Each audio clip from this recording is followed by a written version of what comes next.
तेल लगाओ डाबर का, नाम मिटा दो बाबर का।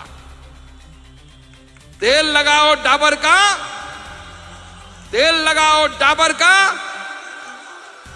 বাংলার মাটিতে বাবরি মসজিদ দেখতে হবে, আর আমরা চুপ করে বসে থাকবো হবে না। আমরাও স্লোগান দেব, तेल लगाओ डाबर का, नाम मिटा दो बाबर का। तेल लगाओ डाबर का, तेल लगाओ डाबर का। যারা বাবরি মসজিদ তৈরি করে ভাবছেন খুব বড় হুনু হয়েছি, তাদের সময় আসুক, আমরা বুঝিয়ে দেব কত ধানে কত চাল। আর মনে রাখবেন, এই আলাদা পার্টি অমুক পার্টি সব গেম হচ্ছে।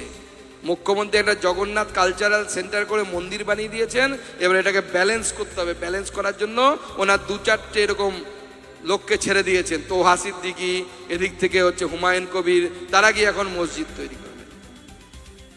এটা চলতে পারে না। তুমি অন্য মসজিদ বানাও, আমাদের কোনো আপত্তি নেই। বাবর তো ভারতবর্ষকে আক্রমণ করেছিল, ভারতবর্ষের হিন্দু মুসলমান সবাইকে কেটেছিল, কাকে কাটেনি? ইব্রাহিম লোদি তো মুসলমান ছিল, তাকে মারেনি বাবর? তাকে মেরেছে। তার নামে কেন আমাকে মসজিদ করতে হবে? তুমি নিজের নামে মসজিদ করো, হুমায়ুন কবির মসজিদ, কে মানা করেছে? আমরা রাজি থাকবো।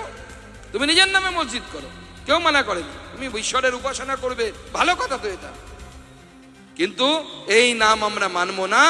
আমরা প্রয়োজন করে রাম মন্দিরের শিলান্যাস করব, আর রাম মন্দিরও মুর্শিদাবাদে তৈরি হবে। সেই জন্য আপনারা সকলে মিলে কোমর বেঁধে তৈরি।